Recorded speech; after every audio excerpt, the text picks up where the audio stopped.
ba ông cứ là xong rồi, là đại diện. 4 ông cứ sinh đại diện. 5 ông cứ sàng bên chồng.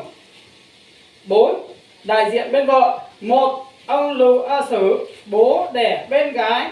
2 ông Giàng A Di đại diện bên gái. 3 ông Giàng Lù Dinh dùng thà dinh ạ. Lù thà dinh đúng không? Lù thà dinh đúng không? Thà dinh đại diện. 4 ông Lù A Trao đại diện. Nội dung hai bên vợ chồng. 1 ông cứ A Sàng bên chồng. 2 bà Lù Thị Sâu bên vợ. Hai bên vợ chồng đã xây dựng gia đình từ năm 2004 cho đến năm 2003. Do hai vợ chồng không hợp, không thể chung sống được, hai bên vợ chồng đã thuận tình liên hôn và tự nguyện liên hôn. Qua đại diện hai bên đã chứng kiến hai bên vợ và chồng tự nguyện liên hôn và phân bổ tài sản. Toàn bộ tài sản đã được phân bổ và thống nhất. Bên xin liên hôn trước, bên vợ được hưởng 1 con trâu, 1 xe máy, 1 máy khâu và 100 triệu đồng tiền mặt. Bên vợ và đại diện bên vợ đã nhất trí hai lớn. Bên chồng được hưởng 4 con trâu và toàn bộ tài sản và nhà cửa, ruộng, các tài sản khác trong gia đình. Toàn bộ tài sản do hai bên tự nguyện thỏa thuận. Đại diện chúng tôi xét thấy hợp lý qua kết luận của hai bên đại diện và bên vợ bên chồng đã nhất trí cao. Không ai có ý kiến gì. Nếu sau này bên nào khiếu kiện, bên đó hoàn toàn chịu trách nhiệm trước pháp luật và hai bên đại diện. Biên bản đã kết thúc vào hồi 12 giờ 1 phút cùng ngày, đã thông qua cho mọi người cùng nghe, cùng nhất trí ký tên dưới đây. Thư ký ghi biên bản Su và Cứ Vàng Su. Đại diện bên chồng là Cứ A Làng và Cứ A Chùa. Đại diện bên vợ là Lù A Sử bố đẻ. 2 là Giàng A Di. Đại diện 3 Giàng A Trơ.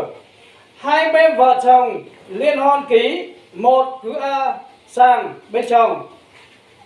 2 bên vợ ký Lù Thị Sâu. Nó ra ra. Ngắn gọn thôi. Vâng. Không có thể bổ sung một tí chỗ này. Vâng. Thiếu 13 tháng là 11 nhỉ? À đúng rồi ạ. Giờ cháu chỗ này. Vâng. Đây, đúng rồi. Toàn bộ tài sản bổ sung vào đây nhá. Một máy khâu này, 1 con trâu này, 1 máy khâu này, 1 xe máy này, 100 triệu đồng tiền mặt này, 11 bao thóc nhá. 11 bao thóc. Kiểu này với chính chưa? Nó là cái này hai mươi chín tùy xin để con đi. 11 đâu? Ok 11 này. Hóa trang có thú nào không nói. 11 bao thóc nhá. Được chưa? 11 bao thóc nhá ở trong này nhá.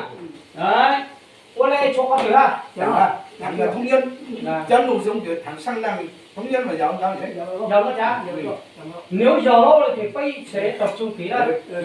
Sau khi vâng mời đại diện bên nhà vợ bỏ trước, bên này ký trước.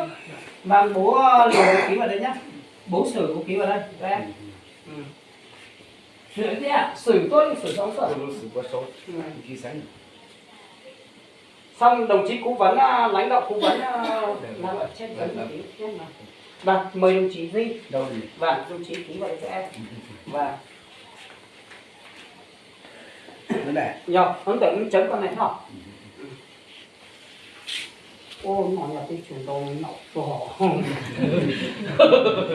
Vâng đồng chí Trơ Già Đàn. cái chữ mình là chữ tiến bằng mình ấy, không phải chữ là kinh đâu. Giàng A Trơ.